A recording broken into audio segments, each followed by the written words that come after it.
सध्या विधान परिषदेची निवडणूक चालू आहे। हा पैसा का शेतकऱ्यांकडून काढायचा आहे की काय असा प्रश्न एक सामान्य शेतकरी म्हणून मला पडलेला आहे।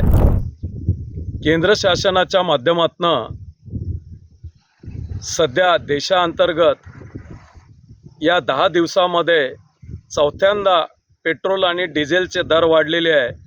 पेट्रोल ₹2.61 तर डिझेल ₹2.17 वाढलेलं आहे।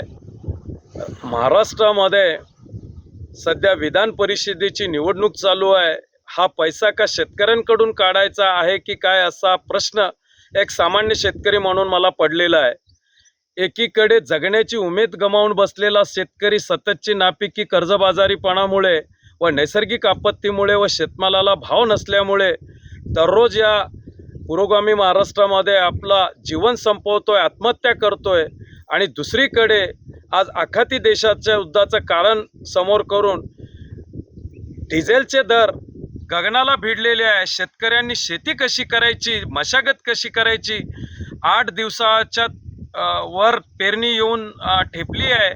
आणि अशा परिस्थितीमध्ये चौथ्यांदा हे डिझेलची दरवाढ झालेली आहे। शेतकऱ्यांना सबसिडीच्या माध्यमातून डिझेल उपलब्ध करून द्यावं अशी मागणी मी स्वाभिमानी शेतकरी संघटनेच्या माध्यमातून राज्य शासनाकडे व केंद्र शासनाकडे करतो।